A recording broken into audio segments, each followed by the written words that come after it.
You're at the store. 2 lines. You size them up like a chess master, count the cards, judge the cashiers, and commit.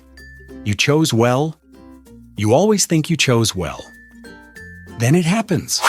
The other line starts moving, and yours does not. The person ahead of you has a coupon from another decade, then a price check, then a card that just won't read. Meanwhile, the lane you almost picked is empty, mocking you. And you think what everyone thinks. Of course, it's always me. I always pick the slow one. Well, here's the thing. You're right. It usually is the slow one. But it isn't luck. It's arithmetic and a little trick your own memory's playing on you.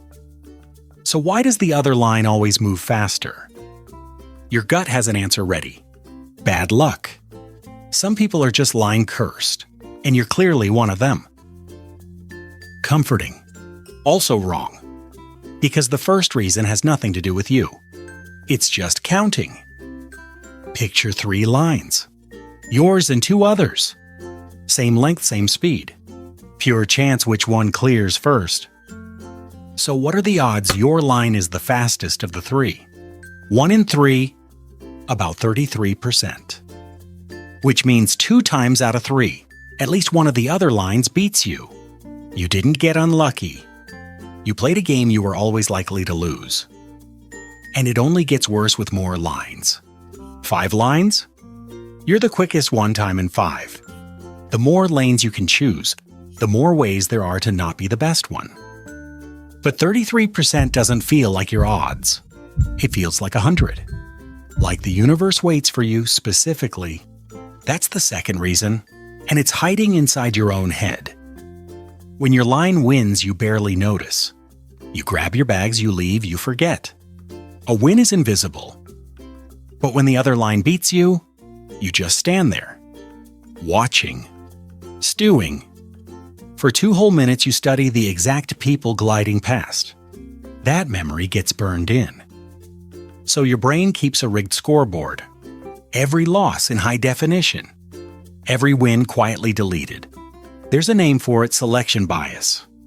You only count the times you noticed, and you only notice the times you lost. Put those together.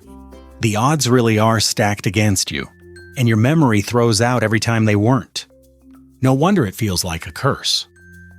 But there's a third thing going on, and this one is the real villain. Your line and the next line aren't just separate, they break differently. One slow customer, one card that won't read, and your entire line stops. Everyone behind that one person is frozen solid. The lane next to you doesn't care. It flows right around its own little problems. So one bad moment doesn't cost you a few seconds. It can sink your whole lane while every other lane sails on. And that, right there, is the real answer. The problem was never you. It was the shape of the lines.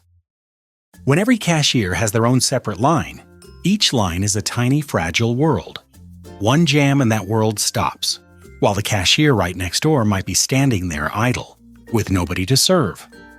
That idle cashier is wasted time, and it's your time. Now watch what happens if you fix the shape. Tear down the separate lines.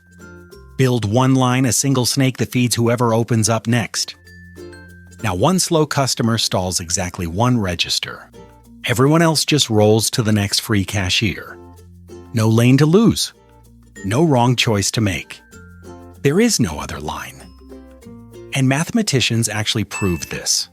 Same number of cashiers, same customers. One shared line is reliably faster than separate ones. They call it the pooling effect. The plain version? One big line never lets a cashier sit idle while someone is still waiting. And here's the kicker. This exact math was first worked out over 100 years ago to route telephone calls. The formula deciding your grocery weight was invented for switchboards. So here's the reframe. You can't outsmart the many lines game. The wrong line isn't bad instincts, and it isn't a curse. It's built into the structure. With separate lines, somebody always loses, and it is usually you. But you've started seeing the fix, haven't you? The bank, the airport, the coffee shop. One rope-line snake feeding a whole row of registers. It looks slower. That one long line feels like a punishment. It is the opposite. That snake is the fastest, fairest line in the building, built so that nobody can pick wrong. So next time you see it, the giant single line everyone groans at, don't groan. Get in it. You found the one line with no other line to envy. And the next time you are stuck between two lanes, watching the other one crawl ahead of you, it is not you. It never was. It is just 3 lines, one winner, and a memory that only ever kept the losses. The line that looks the slowest is usually the fastest. Funny how often that turns out to be true.